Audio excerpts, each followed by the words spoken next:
On va maintenant parler de manga, tiens, quoique manga et cinéma, c'est un peu la même chose, bah tiens, avec Morgan, donc, comment elle est née cette envie de faire cette soirée manga?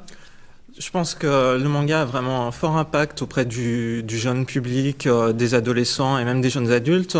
Au niveau de la BD, ça représente vraiment des ventes importantes. Maintenant, il y a 36% des ventes de BD qui se font en manga, donc il y a une forte influence de la bande dessinée japonaise et de la science-fiction japonaise sur les auteurs français également. D'accord, donc ça se passera le 1er novembre, donc avec à 18 h une conférence à la découverte du manga. Voilà. Il y a eu des évolutions depuis, pour moi qui ne suis pas un spécialiste du tout du manga. Oui. Est-ce qu'il a évolué au fil du temps? Il a évolué. Il y a eu le père du manga, Tezuka, justement, qui a fait aussi de l'animation, dont on pourra le voir le jeudi dans le programme jeunesse. Et il y a des choses maintenant beaucoup plus dynamiques aussi. Il posait les bases et le manga se renouvelle en permanence, en fait.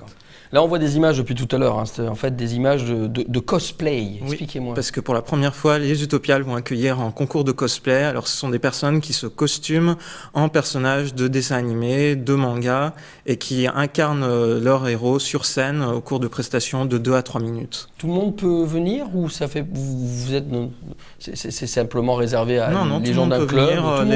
Oui, les gens peuvent s'inscrire encore maintenant pour participer à ce concours-là. J'avais beaucoup de participants déjà? On a une vingtaine de participants. Ça me ferait plaisir que vous ameniez les gagnants, tiens, sur le plateau. Qu'on en cause un peu avec eux. Hein? Pas de problème. On va prendre rendez-vous après l'émission.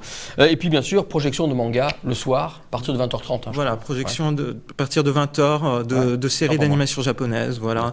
Il y aura des séries et un film La Traversée du Temps, qui est un très bon film de fantastique, science-fiction, et puis après des séries à travers lesquelles on parcourra en fait tous les différents genres de science-fiction. On aura des séries de robots géants, de la fantasy, du fantastique, horreur. D'accord.